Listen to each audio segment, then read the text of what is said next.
Although much harm came from it, the assassination of Julius Caesar is the quintessence of taking a stand because the Senate was able to get what they wanted. What they wanted included accruing their own wealth, focusing the public on a triumvirate, and accruing the rights of the people. Prior to Caesar being born, Rome was an empire that stretched across much of the Mediterranean. This empire was normally ruled by a dictator at the time, but it did have a senate. But many speculate that Rome was actually run in a mafia-esque fashion, in which families led parts of the government. Much of Rome was built on luxury and the suffering of slaves. Although its lands were vast, Rome still managed to become one of the greatest empires in the history of our planet. Caesar became a part of the empire on July 12, 100 BCE, when he was born in the city of Rome. At the age of 16, Caesar married a revolutionary's daughter, and when asked to divorce her, he refused, and that led him to be exiled. Eventually, the current emperor died, and Caesar was able to return to Rome, freed from his exilation. Caesar slowly rose to power by proving his distinguished military tactics until 75 BCE, when Caesar was kidnapped by pirates and held for ransom. Caesar had become an invaluable asset to the Roman Empire, so they paid the ransom. Caesar soon launched a fleet and crucified the pirates that had kidnapped him. He soon became a political figure and governed the Spanish portion of the empire. He used his military prowess to win over votes and became part of the Roman consul. He soon launched a military campaign to take over Gaul, or modern-day France, and it succeeded. He also found ways to fend off the Germanians. Around this time, he began to work within the Roman Senate. At the time of Caesar's arrival to the Senate, the Roman government consisted of an elected triumvirate and a Senate. A triumvirate is a rotating group of 3 leaders chosen to have executive authority over the military and Senate. In Caesar's triumvirate, a large quarrel led to a civil war. Caesar writes about how his anger is much deeper than the warfare he is participating in during this war. This civil war resulted in Caesar's victory and the beginning of his dictatorship of Rome. The Senate still existed, but could not compete with his executive authority. Many Senate members expressed unrest within the government, and corruption rumors soon began to flaunt.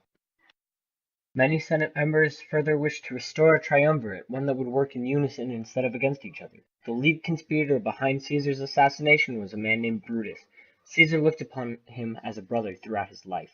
The senators responsible for killing Caesar looked upon it simply as a matter of business, not as a personal matter, especially that of Brutus.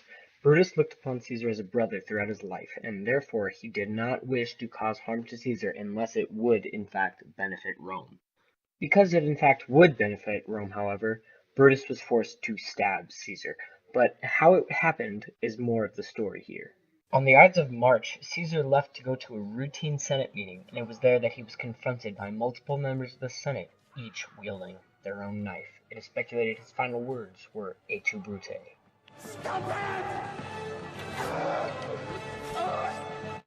The gruesomeness of Caesar's murder was emphasized by the fact that he was stabbed an estimated 26 times. Further, all of the senators participated in the bathing of his blood as he was considered holy. It is often a wonder as to why the senators would have killed him. However, they were merely taking a stand.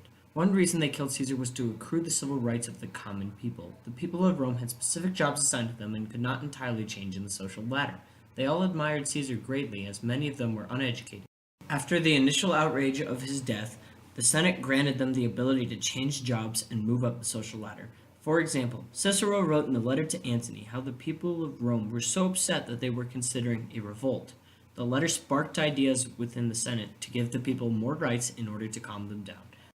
Senators also benefited from this, with many of them gaining more wealth. This gain shows how the Senate's stand against the tyrannical Caesar was not entirely selfless. Their own wealth was added to in the process, and further was largely telling to the various reasons that the senators took a stand.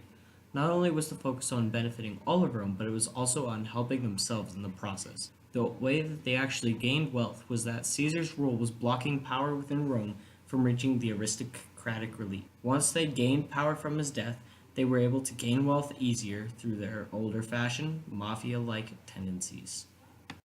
The final way they took a stand was in the public's refocus on the triumvirate instead of a dictatorship after Caesar's demise. It is shown in the document Ancient History Sourcebook from On the Republic that after his death, a new triumvirate is created with limited power, and further is a joined effort to lead the empire rather than a single man.